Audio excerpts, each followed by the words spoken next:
Maharashtra Haryana assembly ఎన్నికల ఫలితాలపై కాంగ్రెస్ అంతఃశోధన చేస్తోంది. నేతల్లో అనైక్యత, పరస్పర విమర్శలు కాంగ్రెస్ను దెబ్బకొట్టాయన్నారు కాంగ్రెస్ జాతీయ అధ్యక్షుడు ఖర్గే.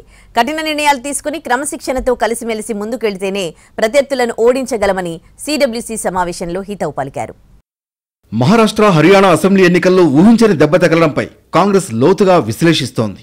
దీనికి సంబంధించి ఢిల్లీలో జరిగిన సిడబ్ల్యూసీ సమావేశంలో కాంగ్రెస్ జాతీయ అధ్యక్షుడు మల్లికార్జున ఖర్గే కీలక వ్యాఖ్యలు చేశారు.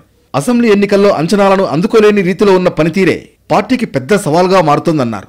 పార్టీలో ఐక్యత లేకపోవడం, ఒకరిపై ఒకరు విమర్శలు చేసుకోవడం వంటివి ఎన్నికల్లో కాంగ్రెస్ను దెబ్బకొట్టాయని, ఈ విషయంలో కఠిన క్రమశిక్షణ అవసరమన్నారు. కలిసికట్టుగా పోరాడకుండా ఒకరిపై ఒకరు విమర్శలు చేసుకుంటుంటే ప్రత్యర్థులను ఎలా ఓడించగలమని ప్రశ్నించారు. CWC had a detailed discussion on the current political situation in the country, including the recently concluded assembly elections. We analyzed the performance of the party in the last assembly election concluded.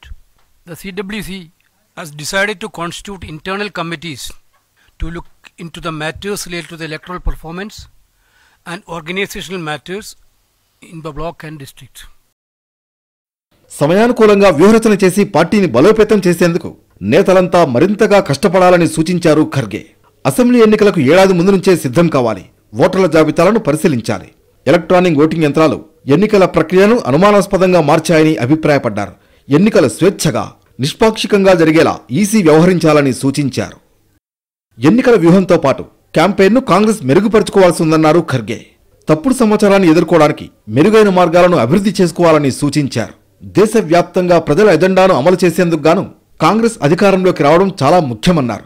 Lok Sabha ఎన్నికల్లో మంచి ఫలితాలు సాధించిన తర్వాత జరిగిన assembly ఎన్నికల్లో ఫలితాలు తమ పార్టీకి పెద్ద కుదిపే అని అంగీకరించారు. ఇందుకు కఠినమైన చర్యలు చేపట్టాల్సిన అవసరం ఉంది. ఈ ఫలితాలతో నిరాశ చెందడం కాకుండా పార్టీని బలోపేతం చేసేందుకు క్షేత్రస్థాయి నుంచి ఏఐసీసీ వరకు మార్పులు తీసుకురావాలని ఖర్గే సూచించారు.